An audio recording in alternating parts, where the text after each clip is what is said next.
So 31st question is, when the demand curve is a rectangular hyperbola, it represents, जब demand curve एक rectangular hyperbola में होता है तो क्या रिप्रेजेंट करता है, तो ये यूनिटरी इलास्टिक डिमांड रिप्रेजेंट करता है। 31st का ए हो जाएगा। Next is, if total consumer expenditure on a good falls as its price falls, this implies indicate, तो ये सिंपल सा है, E P is less than what. 32 का हो जाएगा first. Next question is, market demand is, market demand क्या होता है, तो the sum of all individuals, तो सिंपल सा यही होता है। मार्केट डिमांड में क्या होता है, इंडिविजुअल डिमांड में होता है कि जब आप इंडिविजुअल, जैसे हम आप अकेले कोई डिमांड करें, इंडिविजुअली कोई डिमांड करें, और मार्केट डिमांड होती है पूरा मार्केट में एक डिमांड होती है, एक पॉइंट को लेके, एक कमोडिटी को लेके, तो that's the market demand. Next is, extension and contraction of demand are results of, ये बहुत ही इंपॉर्टेंट क्वेश्चन है, इसे आप करके जरूर ही जाइएगा क्योंकि ये पिछली बार भी आई थिंक आया था। So extension and contraction of demand are results of, तो ये होता है चेंज इन प्राइस, जब प्राइस में चेंज होता है तो हमारे जो डिमांड होता है, डिमांड का जो रिजल्ट आता है, जो रिजल्ट होता है डिमांडेड, जो हमारा आउटपुट बनता है उसका एक्सटेंशन और कॉन्ट्रैक्शन होता है। अब उसमें वेरी करता है, प्राइस ज़्यादा हो तो कॉन्ट्रैक्शन होगा, कम होता है एक्सटेंशन होगा, this is like that.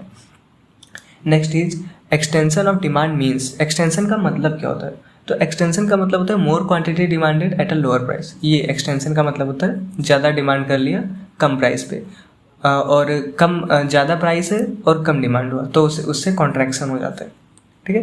Next question is, a negative income elasticity, जब इनकम इलास्टिसिटी मान लिया नेगेटिव आ रहा है, of demand for a commodity indicates that as income falls the amount of the commodity purchase, इसका अगर income fall होता है जो हमने कमोडिटी परचेज की है तो क्या होगा, तो ये राइज हो जाएगा।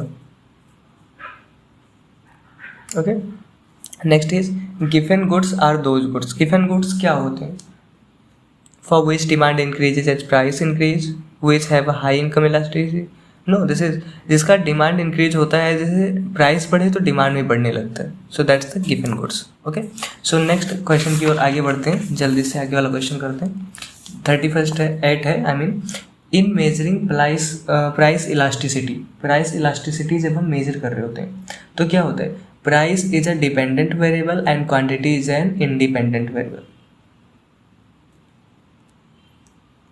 लेकिन ऐसा नहीं होता, ये इसका आई थिंक अपोजिट होता है, प्राइस इंडिपेंडेंट होता है एंड क्वांटिटी जो होती है डिपेंडेंट होती है। सो नेक्स्ट ऑप्शन है प्राइस, ये यही वाला ऑप्शन हमारा सही, बी वाला is, B is the correct option. Okay. Next is, the demand for paper is likely to have a low price elasticity because it, तो इसका ऑप्शन जो होगा वो सी 2 and 3, यानी it is a single use goods has no close substitutes. Next question is, consumer a demand curve which takens the form of a straight line cutting both axis, both axis को cut करता है straight line के through. So elasticity at the mid point at the line would be, तो इसका elasticity जो mid point पे होगा क्या होगा, वो 1 होगा, ये सिंपल। अब इसे आपको मैं कहूँ तो ऐसे भी थोड़ा समझाता हूँ, छोटे में आएगा बट वी कैन, आप थोड़ा सा समझने की कोशिश करना। तो जब ऐसे होता है और ऐसे कर्व गया तो मान लिया ये नीचे वाला पार्ट हो गया और ये हमारा मिड पॉइंट मान लिया सी है, तो इस मिड पॉइंट पे क्या होता है, जब इसका हम वो निकालते हैं, इलास्टिसिटी निकालते हैं, तो क्या होता है, ये मान लो ये P है, ये B है, ये C है, तो क्या होता है, PB अपॉन BC होता है, और PB इज इक्वल BC, यानी दोनों इक्वल ही हैं, यानी 1, ऐसे क्या होता है 1/1, यानी 1 हो जाएगा totally. Okay, so this is like that. Next question की तरफ बढ़ते हैं। When with a change in price the total outlay on a commodity remains constant, it is a case of perfect elasticity, perfect in elasticity, ये unit elasticity का point. Okay. Next question is, income elasticity of demand will be zero, income elasticity जो होती है EI, ये zero होगा, ये कब zero होता है, तो ये तो बहुत ही सिंपल सा क्वेश्चन है।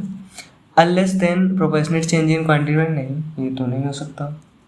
अ मोर देन प्रोपोर्शनेट, ये भी नहीं हो सकता। सेम प्रोपोर्शनेट चेंज, ये भी नहीं, no change in demand, this is the right answer, कोई डिमांड में चेंजेस नहीं होते।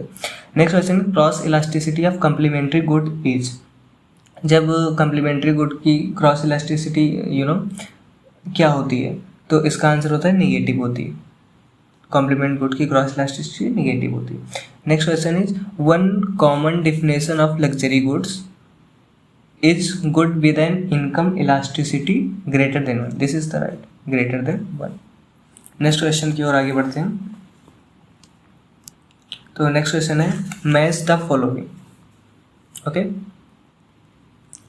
कह रहा है कि for a given 10% change in price demand change by 0%। तो क्या होगा? इसका जो आंसर सही होगा ये डी ऑप्शन सही होगा। अब आप इसे आराम से देख लेना, ध्यान से देखना, आपको आंसर मिल जाएगा। प्राइस इलास्टिसिटी है और इलास्टिसिटी एक इम्पॉर्टेंट टॉपिक है, इसे आप जरूर पढ़ना क्योंकि इससे कई सारे क्वेश्चन आते हैं। और अब हम 46 क्वेश्चन की तरफ मूव ऑन करते हैं। 46 क्वेश्चन है a straight line downward sloping demand curve implies that as price falls the elasticity of demand. क्या होगा इलास्टिसिटी ऑफ डिमांड के साथ? ये फॉल करेगा, इंक्रीज करेगा, डिक्रीज करेगा, रिमेन्स रहेगा, क्या होगा? So this is a good question. So इसका जो आंसर होगा ये डिक्रीज कर जाएगा। Okay, next question is in the longer period permitting adjustment demand is likely to be. तो इसका आंसर भी होगा ये, जिसका जो लॉन्गर पीरियड परमिटिंग एडजस्टमेंट जब हम करते हैं तो इसका डिमांड कैसे हो जाता है? इलास्टिक हो जाता है। 48 क्वेश्चन है elasticity of demand is equal to unity, यानी इलास्टिसिटी अब यानी ED इज इक्वल टू 1 है, वाइल मार्जिनल रेवेन्यूज। अब ये तो सिंपल है, जब MR जो 0 होता है तभी ये ER इज इक्वल टू 1 होता है। तो B is the right answer. Next question is a demand curve which takes the form of a horizontal line parallel to the quantity axis illustrates elasticity which is. तो elasticity इसका कितना होगा? 0 हो जाएगा 49 का। 50 क्वेश्चन कहता है which of the following does not have a uniform elasticity of demand at all points? A downward sloping demand curve, a vertical demand curve. Vertical demand curve में होता है रेक्टेंगुलर हाइपरबोला डिमांड कर्व, इस समय होता है। यानी ये 50 का a question is a option is right answer.